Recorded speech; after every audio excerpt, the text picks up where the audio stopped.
1/4/2026 நாளைய தினம் பங்குனி உத்திரம். இந்த சிறப்பான நாளில் நான் சொல்லக்கூடிய இந்த பொருட்களை வாங்கி நீங்கள் பூஜையில் வச்சு முருகப்பெருமான மனதார மனமுருகி வழிபட்டீங்க அப்படின்னா 16 செல்வங்களும் தேடி வரும். கணவன் மனைவி பிரச்சனை நிச்சயமாக தீரும். பங்குனி உத்திர நாளில் அக்ஷய பாத்திரம் உணவளிக்கும் திட்டத்தின் மூலம் ஆதரவற்றவர்களுக்கு உணவளிக்க விரும்பினாலும் உங்கள் தனிப்பட்ட பிரச்சனைகளுக்கு பிரத்யேகமாக பரிகாரங்கள் செய்து கொள்ள விரும்பினாலும் 9344692042 இந்த வாட்ஸ்அப் எண்ணிற்கு தொடர்பு கொள்ளுங்க. இந்த உத்திர நாளில் தவறாமல் முருகப்பெருமான் வழிபாடு செய்யுங்க. வெற்றிலை தீபம் ஏற்றுங்க. பூஜை அறையில் நீங்கள் ஏற்றக்கூடிய தீபத்தில் நெய் ஊற்றி ஏற்றுனீங்க அப்படின்னா கூடுதல் சிறப்பு. தாமரை தண்டு திரி கிடைத்தா அந்த திரியால் விளக்கேற்றுங்க, செல்வம் சேரும்.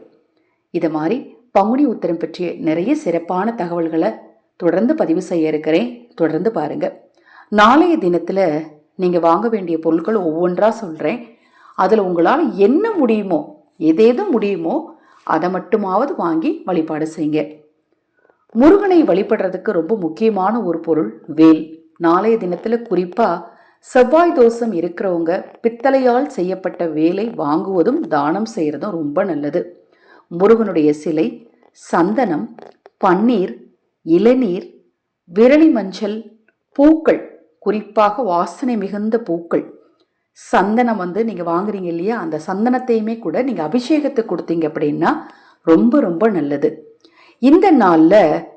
இந்த நாள் பார்த்தீங்கன்னா கல்யாண விரதம் அனுஷ்டிக்கக்கூடிய ஒரு முக்கியமான நாள்னே சொல்லலாம்.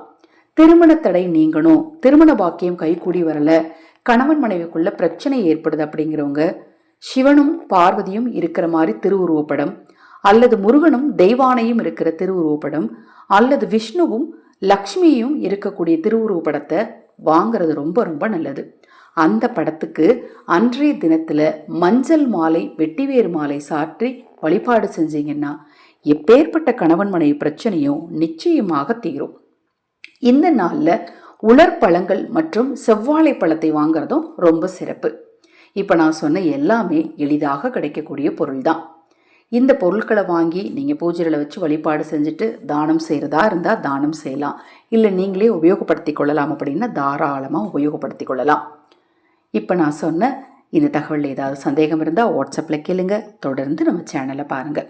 ஹரஹர சங்கர, ஜெய் ஜெய்சங்கர, மகா பெரியவா திருவடிப்பாதம் சரணம் சரணம். இந்த பதிவை கேட்டுக்கொண்டிருக்கும் உங்களது அனைவரது வாழ்விலும் மகா பெரியவாவின் அருளாலும் முருகப்பெருமானின் அருளாலும் நல்லதே நடக்கட்டும்.